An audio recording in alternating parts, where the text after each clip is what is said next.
Hello, sixth graders. This is your video for mean, median, mode, and range. First, let's talk about mean. A mean is a type of average. To find an average or a mean, you are going to add the data and find the sum. Then you'll divide by the number of data values. So if you were going to find the mean of 8, 5, 6, and 9, you would add 8 plus 5 plus 6 plus 9. Then you would divide by how many data values there were, and there were 4 in that list. So you would have 28 divided by 4, and that would give you a mean of 7. You probably have some background knowledge of mean, median, mode, and range. I believe you did some of that in 5th grade. And you'll be happy also to hear that on this lesson, you get to use a calculator.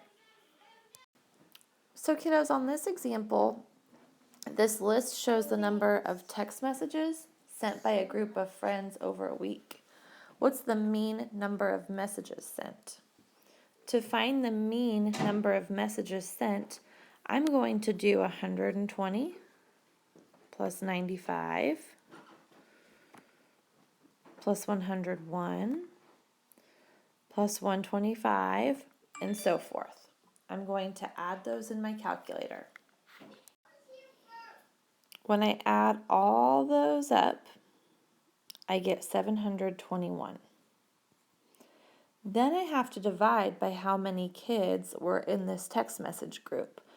There were 1, 2, 3, 4, 5, 6, 7. So I will do 721 divided by 7. And I can enter that in my calculator because I can use a calculator on this lesson. And I get 103. So the average number of text messages sent is 103. So we've talked about mean, which is one measure of center. And now we're going to talk about median and mode. Median and mode are also measures of center.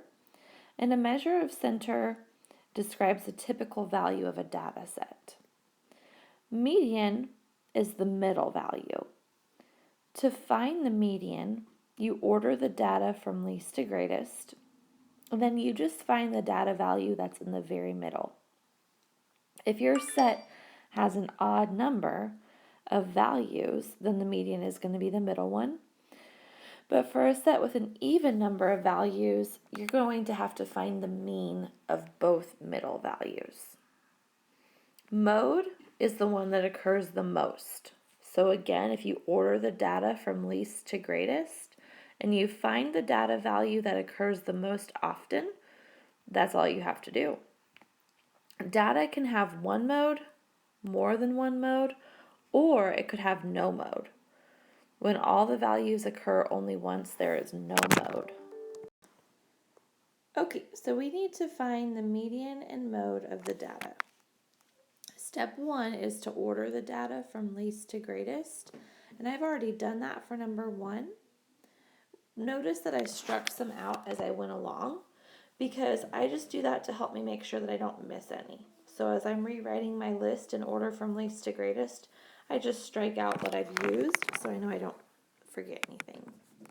Now if I'm going to find the median, I think, hey diddle diddle, the median's the middle, and I'm going to strike one off the front, strike one off the back.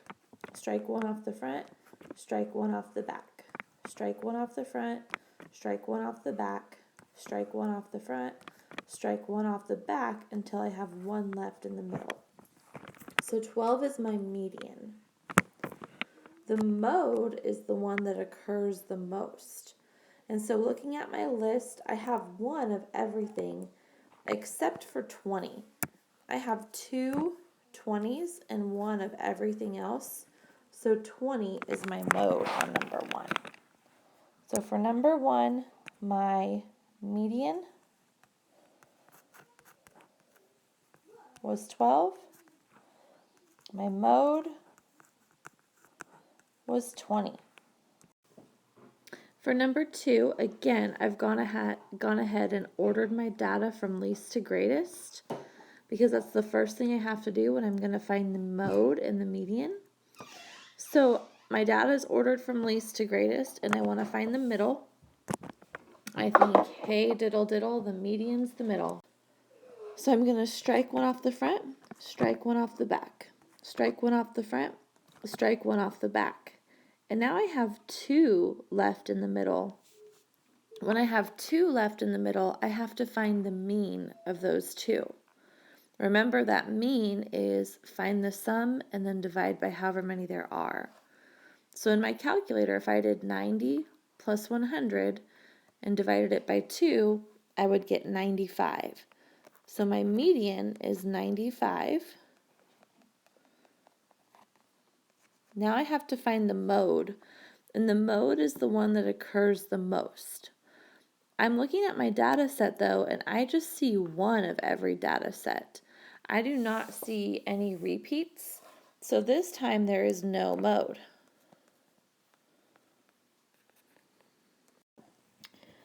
So the last measure we need to talk about is range. Range is the difference between the greatest data value and the least data value. And it is what we call a measure of variation. Finding the range is easiest when you order your data from least to greatest, like you do to find the median. So now that I have done that, I can very easily see the greatest and the least. All I have to do is subtract those, and I can use my calculator. So I enter 110 minus 75, and my range is 35.